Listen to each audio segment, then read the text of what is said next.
সমস্ত মানুষ যখন ভয়ে পেরেশানিতে বাবা আদমের কাছে যাবেন, আপনি একটু আমাদের জন্য সুপারিশ করেন না, আপনি না আমাদের আব্বা, আপনি না পৃথিবীর প্রথম নবী, আপনি না পৃথিবীর প্রথম পুরুষ, আপনি একটু সুপারিশ করেন না। বাবা আদম বলবেন, আজকে আল্লাহ এত রাগান্বিত হয়েছেন, আর কখনো এত রাগান্বিত হন নাই, ভবিষ্যতে আর কখনো এত রাগান্বিত হবেন না। তাই আমি নিজের চিন্তায় আছি, নাফসি নাফসি নাফসি। বাবা আদম বলবে, অন্যের কাছে যাও, আমি নিজের চিন্তায় আছি। আদম নবী বলবেন, তোমরা নূহ নবীর কাছে যাও। নাহমাদুহু ওয়া নাস্তাঈনুহু ওয়া নাস্তাগফিরুহু ওয়া নু'মিনু বিহি ওয়া নাতাওয়াক্কালু আলাইহি ওয়া নাউযু বিল্লাহি মিন শুরুরি আনফুসিনা ওয়া মিন সাইয়্যাতি আ'মালিনা। من يهده الله فلا مضل له ومن يضلله فلا هادي له ونشهد أن لا إله إلا الله وحده لا شريك له ونشهد أن سيدنا وسندنا وحبيبنا وحبيب ربنا ومولانا محمدا عبده ورسوله صلى الله تعالى عليه وعلى آله وأصحابه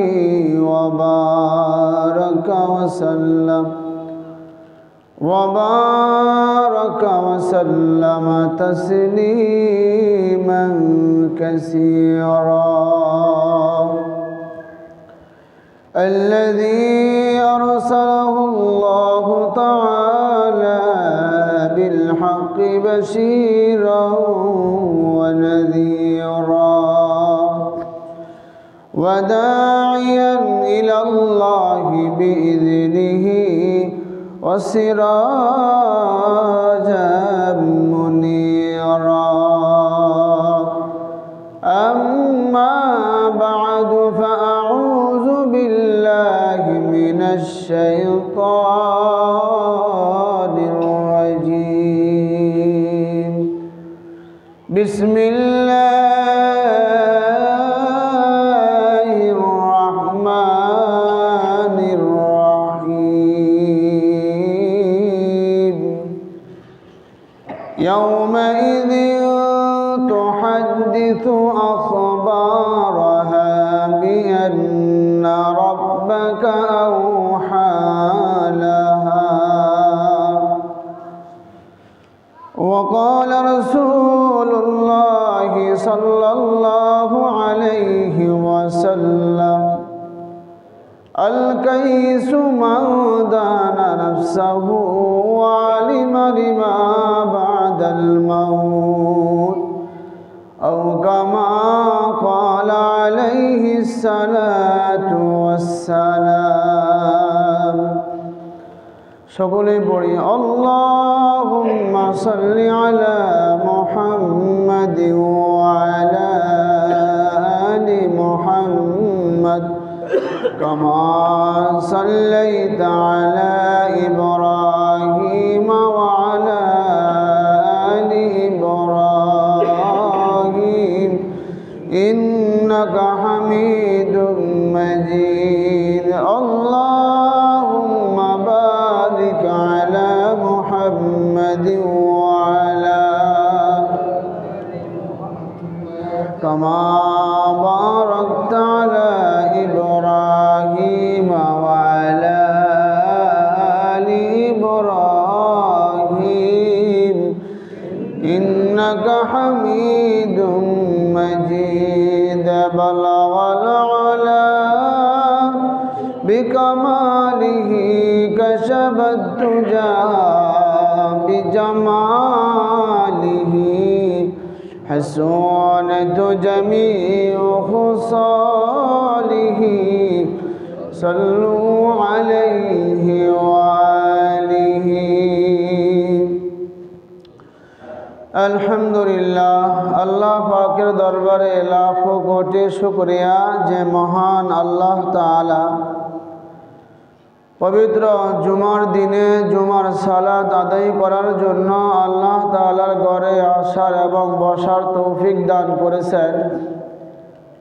এজন্য সকলেই দিল থেকে শুকরিয়া আদায় করি, বলি আলহামদুলিল্লাহ। লক্ষ কোটি দুরুদ ও সালাম সাইয়্যিদুল মুরসালিন খাতামুন নবিয়্যিন নবী মুহাম্মদুর রাসূলুল্লাহ সাল্লাল্লাহু আলাইহি ওয়াসাল্লামের উপর। সম্মানিত মুসল্লিয়ানি কারাম, আল্লাহ পাকের দরবারে আবার লক্ষ কোটি দুরুদ ও সুজুদ যে মহান আল্লাহ তাআলা আপনাকে আমাকে আল্লাহ পাক রব্বুল আলামিন মায়া করে মহব্বত করে অত্যন্ত ভালোবেসে আল্লাহ তাআলার ঘরে আসার এবং বসার তৌফিক দান করেছেন।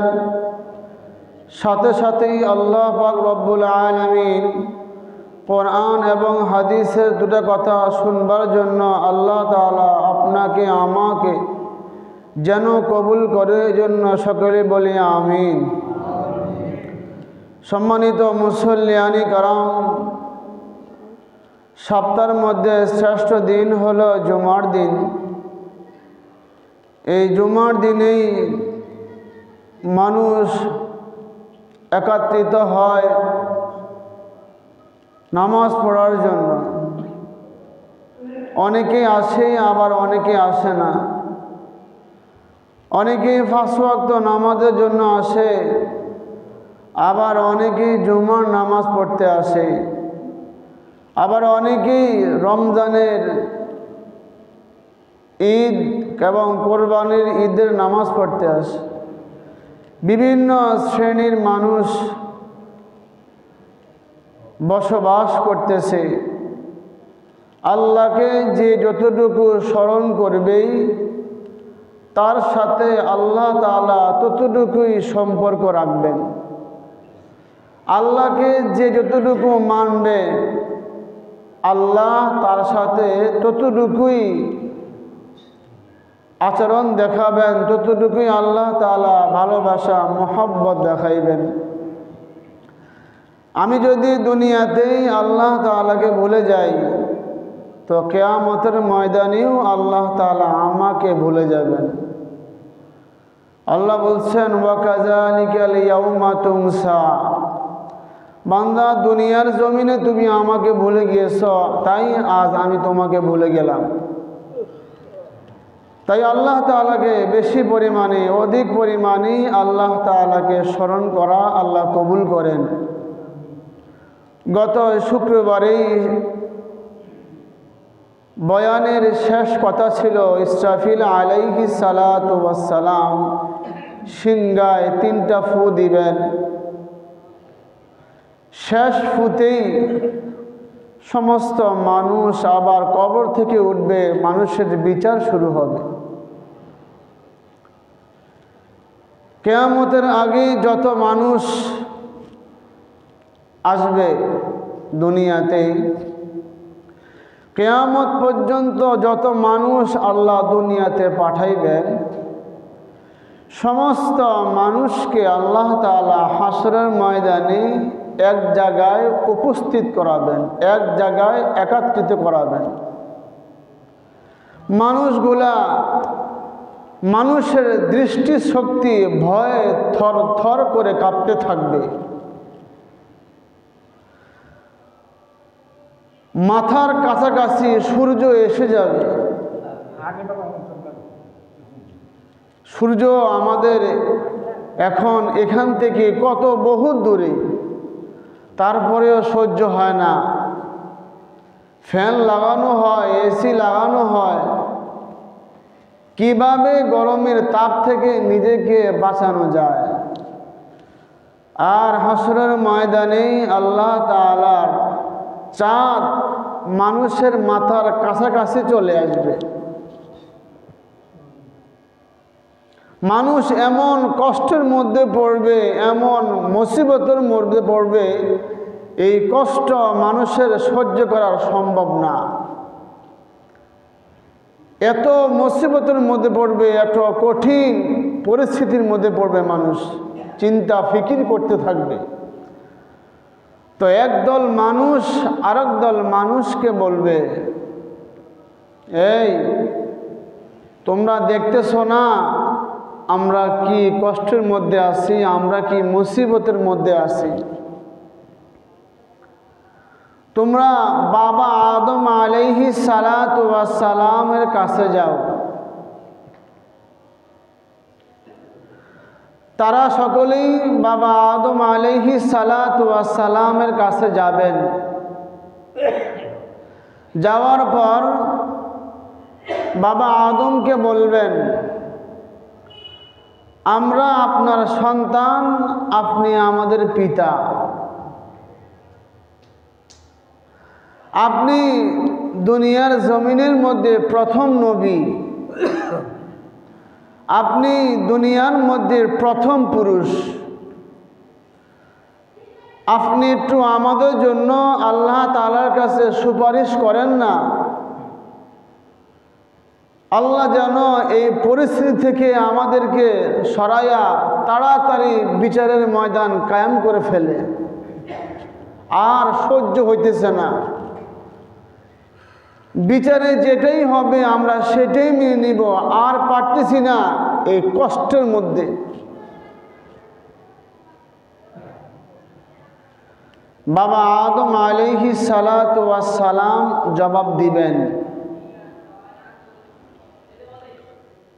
উত্তর দিবেন। কি উত্তর দিবেন? বলবেন, আজকে আল্লাহ এত রাগান্বিত হয়েছেন, আর কখনোই এত রাগান্বিত হন নাই, ভবিষ্যতে আর কখনো এত রাগান্বিত হবেন না। সমস্ত মানুষ যখন ভয়ে পেরেশানিতে বাবা আদমের কাছে যাবেন, আপনি একটু আমাদের জন্য সুপারিশ করেন না, আপনি না আমাদের আব্বা, আপনি না পৃথিবীর প্রথম নবী, আপনি না পৃথিবীর প্রথম পুরুষ, আপনি একটু সুপারিশ করেন না। বাবা আদম বলবেন, আজকে আল্লাহ এত রাগান্বিত হয়েছেন, আর কখনো এত রাগান্বিত হন নাই, ভবিষ্যতে আর কখনো এত রাগান্বিত হবেন না। তাই আমি নিজের চিন্তায় আছি, নাফসি নাফসি নাফসি। বাবা আদম বলবে, অন্যের কাছে যাও, আমি নিজের চিন্তায় আছি। আদম নবী বলবেন, তোমরা নূহ নবীর কাছে যাও। সমস্ত মানুষ নূহ নবীর কাছে যাবেন। যাওয়ার পর বলবেন, আপনি আল্লাহর প্রথম রাসূল, আপনার মাধ্যমেই প্রথম শরীয়ত শুরু হয়েছে। আপনি একটু আমাদের জন্য আল্লাহর কাছে দোয়া করেন না, একটু সুপারিশ করেন না, আল্লাহ যেন এই পরিস্থিতি থেকে আমাদেরকে রেহাই করে, বিচারের ময়দান কায়েম করে। আর পারতেছি না।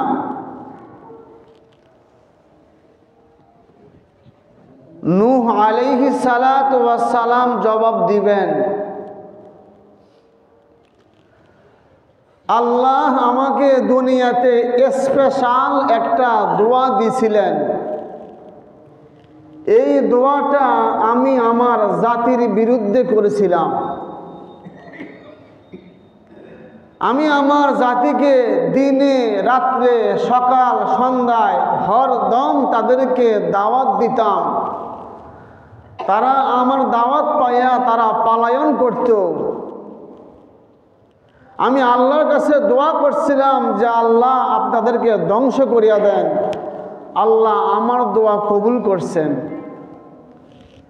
আমি চিন্তায় আছি, যদি আল্লাহ তাআলা হাসরের ময়দানে আমাকে জিজ্ঞাসা করে, নূহ তুমি কেন জাতির বিরুদ্ধে দোয়া করলা, আমি আমার চিন্তায় আছি, নফসি নফসি নফসি, আমি আমার চিন্তায় আছি।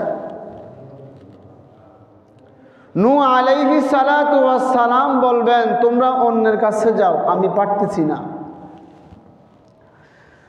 বলবেন ইব্রাহিম আলাইহিস সালাতু ওয়াস সালামের কাছে যাও।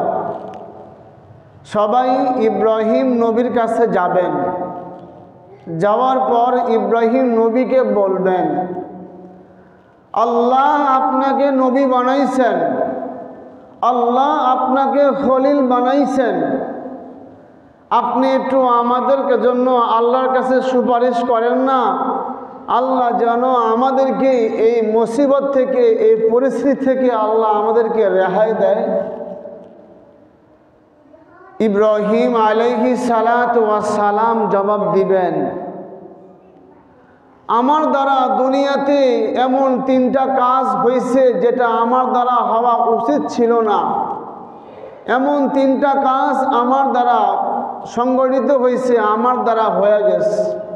নাম্বার 1, কি হয়ে গেছে? নাম্বার 1, আমার জাতি আমাকে বলছিল মেলায় যাওয়ার জন্য, আমি মেলায় যাই নাই। আমি বলছিলাম আমি অসুস্থ, অথচ আমি সেদিন অসুস্থ ছিলাম না। ইব্রাহিম আলাইহিস সালাতু ওয়াস সালামের জাতি মূর্তিকে পূজা করত। ইব্রাহিম আলাইহিস সালাতু ওয়াস সালামের বাবার নাম ছিল আজর। তার জাতি তাকে বলছিল চলো মেলায় চলো আমাদের সাথে। নবী ইব্রাহিম বলছিল আমি অসুস্থ, আমি যাইতে পারবো না। ইব্রাহিম নবী বলেন আমি সেদিন অসুস্থ ছিলাম না, আমি সুস্থ ছিলাম। নম্বর 2, মেলার থেকে তার জাতি আসার পরেই দেখে দিই তাদের যে সমস্ত মূর্তির পূজা করত, সমস্ত মূর্তিকে ভাঙ্গা বড় যে মূর্তি আছে এই মূর্তির ঘাড়ের মধ্যে কুড়ালটা বাস এমনি ঝুলায় রাখছে। তো সবাই আসছে, আসার পর সবাই সন্দেহ করতেছে ইব্রাহিম এই কাজটা করছে। সবাই ডাক দিল, ইব্রাহিম এদিকে আসো, তুমি কি আমাদের এই মূর্তিগুলা ভাঙছিলা? তো ইব্রাহিম আলাইহিস সালাতু ওয়াস সালাম জবাব দিলেন, তিনি এমন এক উত্তর দিলেন, এই তোমাদের বড়টা ভাঙছে, এই তোমাদের বড়টা ভাঙছে। দেখো না বড়টার মধ্যে। তো ইব্রাহিম আলাইহিস সালাতু ওয়াস সালামের উদ্দেশ্য ছিল তাদেরকে শিক্ষা দেওয়া। যখন নাকি মূর্তিগুলা চূর্ণ বিচূর্ণ হয়ে জমিনে পড়ে রয়েছে, তো নবী ইব্রাহিম আলাইহিস সালাতু ওয়াস সালাম জবাব দিতেছেন, তোমরা যার ইবাদত করো, তোমরা যার কাছে যাকে খোদা মনে করো তাদেরকে জিজ্ঞাসা করো। যেই মূর্তিগুলার তোমরা পূজা করতা, যাদেরকে ভেঙে চুরমার করে ফেলা হয়েছে তাদেরকে জিজ্ঞাসা করো। তাদেরকে কে মারছে, কে ধরছে তাদেরকে জিজ্ঞাসা করো। তো তারা বলতে লাগলো, ইব্রাহিম তুমি তো জানো যে আমাদের খোদা কথা বলতে পারে না। তো ইব্রাহিম নবী বললেন, যে খোদা কথা বলতে পারে না তোমরা কেন ওই খোদার ইবাদত করো? শিক্ষা বলেন হলো কি হলো না? তোমরা যেই মূর্তির ইবাদত করো ওই মূর্তিরে ওই খোদানে ভেঙে ফেলাইছে। যে খোদা কথা বলতে পারে না ওই খোদার তোমরা কিভাবে ইবাদত বন্দেগী করো? তারা চুপ হয়ে গেছে। দ্বিতীয় নম্বর কথা, ইব্রাহিম আলাইহিস সালাতু ওয়াস সালামের স্ত্রী সাহারা, তার স্ত্রীকে নিয়ে তিনি যাইতেছেন মিশরের দিকে। তৎকালীন জামানায় মিশরের যে বাদশাহ, তার স্বভাব চরিত্র এতই খারাপ ছিল, যদি কোনো সুন্দরী মেয়ে, সুন্দরী মহিলা রাস্তা দিয়ে যাইতো, তার এলাকা দিয়ে যাইতো, তাকে ডাইকা তার সাথে কুকর্ম করত, নাউজুবিল্লাহ।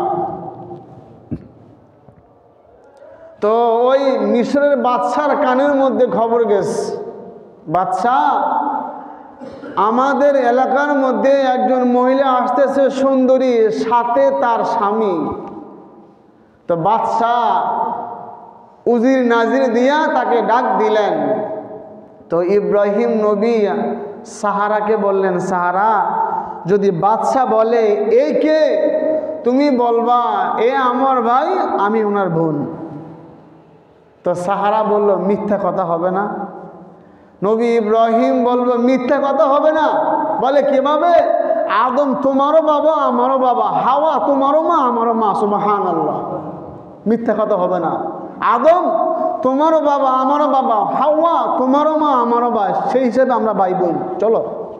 তো গেস গিয়া বলতেছে, কে তোমরা, কে? বলে আমার ভাই। উনি বলতেছে আমার বোন। অনেক সময় দেখবেন যখন ভাই বোনের পরিচয় দেওয়া হয়, ভাই ভাইয়ের পরিচয় দেওয়া হয়, বাবা সন্তানের পরিচয় দেওয়া হয়, কিছুটা হলেও নমনীয়তা হয় মানুষ, তো ছাড়াই দিচ্ছে। তো ইব্রাহিম আলাইহিস সালাতু ওয়াস সালাম বলতে লাগলেন যে আমার দ্বারা তিনটা কাজ সংগঠিত হয়ে গেছে, আমি আমার চিন্তায় আছি। আল্লাহ যদি আমাকে জিজ্ঞাসা করে ফেলায় যে ইব্রাহিম তুমি কেন এমন কথাগুলা বললা, ওলামায়ে কেরাম বলেন যে ইব্রাহিমের তিনটা জবাবেই সঠিক ছিল, সত্য ছিল, সুবহানাল্লাহ, মিথ্যা ছিল না একটাও। তো বলতেছেন আমি আমার চিন্তায় আছি, নফসি নফসি নফসি, তোমরা অন্যের কাছে যাও। তারা সবাই বলবেন যে তোমরা মূসা নবীর কাছে যাও। মূসা কালিমুল্লাহ, সে আল্লাহর সাথে কথা বলতো। মূসা নবীর কাছে যাও, সে আল্লাহর সাথে কথা বলতো, তার কাছে যাও। তো সবাই যখন মূসা আলাইহিস সালাতু ওয়াস সালামের কাছে যাইলেন, যাওয়ার পর মূসা নবীকে বলতেছেন, মূসা কালিমুল্লাহ, আপনি আল্লাহর সাথে কথা বলতেন, আপনি একটু আমাদের জন্য সুপারিশ করেন না, আল্লাহ যেন আমাদেরকে এই মুসিবত থেকে, এই পরিস্থিতি থেকে আল্লাহ যেন আমাদেরকে রেহাই দেয়। বলেন তো, বিচারের ময়দান এখনো কায়েম হয়েছে? এখন কিন্তু কায়েম হয়নি। সূর্য মাথার উপরে চলে আসছে, মানুষ থর থর করে কাঁপতেছে ভয়ে। হাদিসে আছে কেউ হাঁটু পরিমাণ ঘামাইবে, কেউ মাজা পরিমাণ ঘামাইবে, কেউ নাক পরিমাণ ঘামাইবে।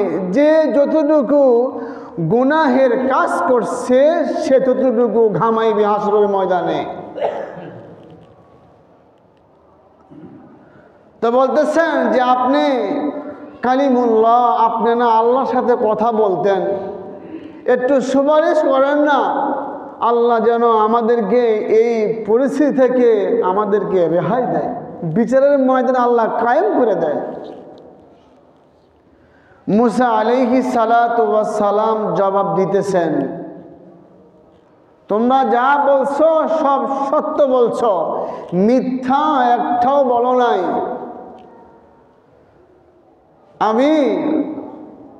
আমি আমার জাতির মধ্যে একজন লোককে আমি ঘুষি দিয়ে মারে ফেলাইছি।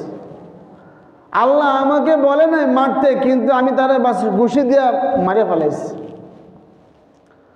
ওলামায়ে কেরাম বলতেছেন যে মুসা নবী যাকে মারলেন সে ছিল জালেম, বাদশা ছিল, জালেম ছিল।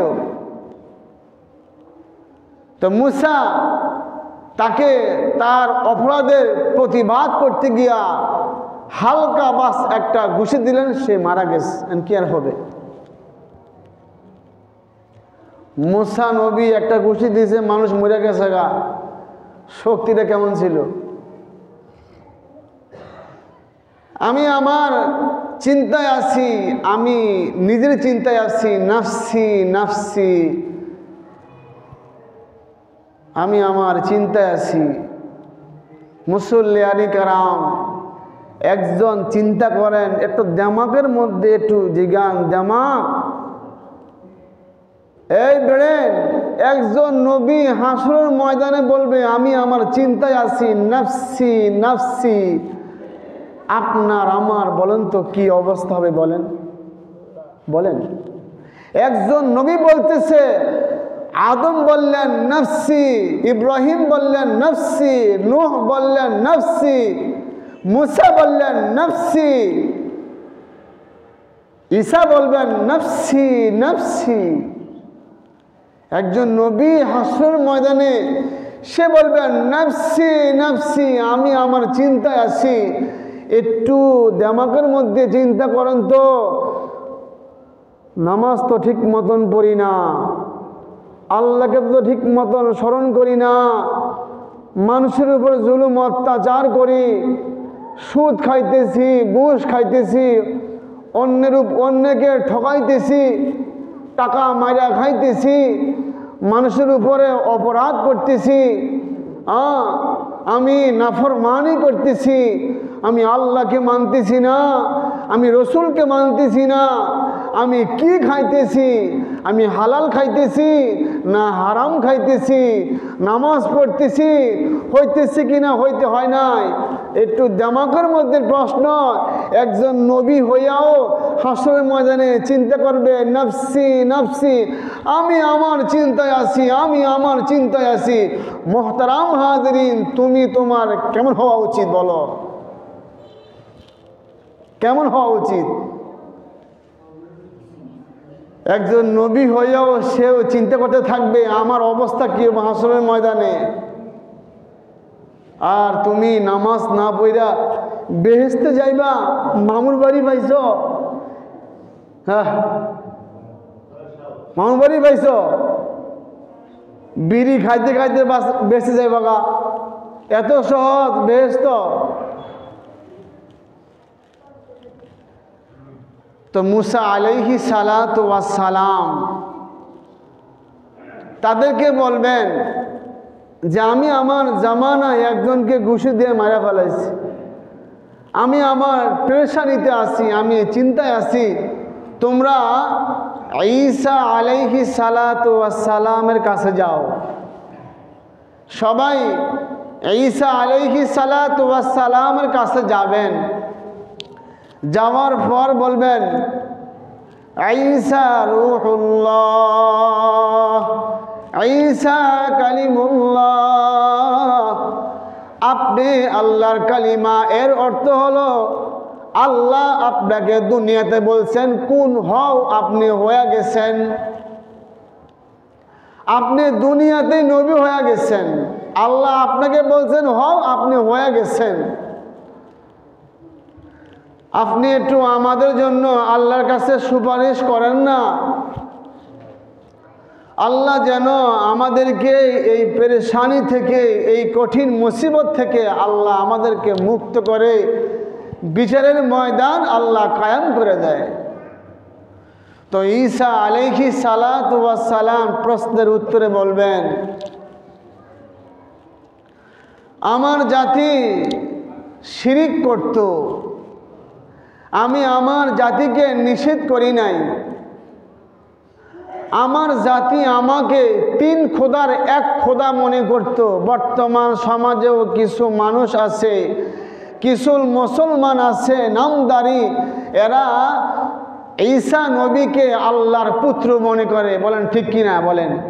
হ্যাঁ, বিভিন্ন দেখবেন পেপার পত্রিকায় খবরের মধ্যে দেখবেন বিভিন্ন দেশের মধ্যে ঈসা নবীকে আল্লাহর পুত্র মনে করে। তো ঈসা আলাইহিস সালাতু ওয়াস সালাম বলবেন, আমার জাতি আমাকে তিন খোদার এক খোদা মনে করে, তারা শিরিক করে, তারা শিরিক করত। হাসরের ময়দানে আল্লাহ তাআলা যখন ডাক দিবেন, তখন ঈসা নবীর অনুসারীরা বলতে লাগবো যে হ্যাঁ, আমরা শিরিক করতাম, কিন্তু ঈসা নবী আমাদেরকে কিছু বলে নাই। ঈসা আলাইহিস সালাতু ওয়াস সালাম তিনি তার রাগান্বিত হইয়া তার চুলগুলা দাঁড়াই দেব গা। কয় কি? রাগান্বিত হয়ে যাব। কেন? বলে মিথ্যা কথা কেন বলল? আজকাল জামানায় আমি আপনি 5 ওয়াক্ত নামাজ পড়ি, মাথার মধ্যে টুপি আছে, গায়ে পাঞ্জাবি আছে, মসজিদ দিছি, মাদ্রাসা দিছি, মাদ্রাসায় মানুষকে খাওয়াইতেছি, মানুষকে দান করতেছি, ব্যবসা বাণিজ্য করতেছি, কথাবার্তা বলতেছি। মানুষ মিথ্যা কথা এটা মিথ্যা কথা, এটাকে মানুষ পাপই মনে করে না।